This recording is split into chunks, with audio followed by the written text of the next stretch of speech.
Hello అండి. అందరికీ నమస్కారం. నేను మీ సరోజినినండి. ఇది మాత్రం నేను శివయ్యని పూజ చేసుకున్న తర్వాత అభిషేకం చేసుకొని రెడీ చేసుకుంటున్నానండి. ఫస్ట్ మాత్రం స్వామివారిని అభిషేకించుకొని చక్కగా రెడీ చేసుకొని, అమ్మవారి దీపం వెలిగించుకున్న తర్వాత దీపారాధన చేసుకొని, నేను అభిషేకం చేసి స్వామివారిని రెడీ చేసుకుంటున్నానండి. ఇలా చక్కగా అలంకరించుకున్నానండి.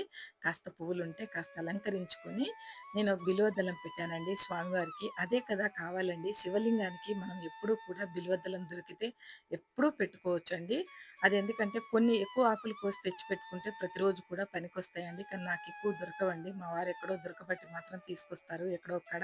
తెస్తే ఒక వారం రోజులు నేను ఉంచుకుంటానండి అన్నీ. మొత్తం ఫ్రిడ్జ్‌లో పెట్టుకొని ఒక్కొక్కటి తీసి ఇలా నేను పూజనైతే చేసుకుంటానండి.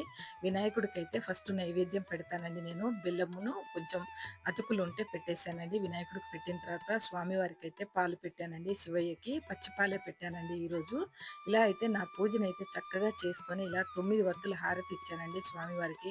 చక్కగా మనం ఇలా అంతా పూజ గది ఎప్పుడూ కూడాను నిండుగా రెడీ చేసుకోవాలండి. పువ్వులు ఉంటే చేసుకోండి. లేకున్నా ఉంటే ఒక్క పువ్వున్నా కూడా అంత నీట్‌గా ఉండేలా చూసుకోండి. పూజ గదిని ఎప్పుడు కూడా అద్దం ఎంత బావుంటది, లేదా మనం తినే పళ్ళెం ఎలా ఉంటది, ఎంత చక్కగా మనం ఉంచుకొని మనం అందులో భోజనం చేస్తాం. అలాగే మన పూజ గదిని కూడా అంత అందంగా ఉంచుకోవాలండి. ప్రతి ఒక్క వస్తువు కూడా క్లీన్ చేసుకోవాలి మన పూజ గదిలో.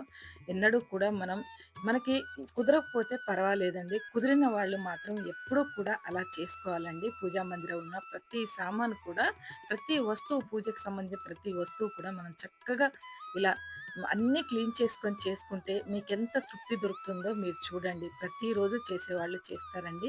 ఇలా చక్కగా దశాంగం పెట్టి ధూపం పెట్టానండి స్వామివారికి.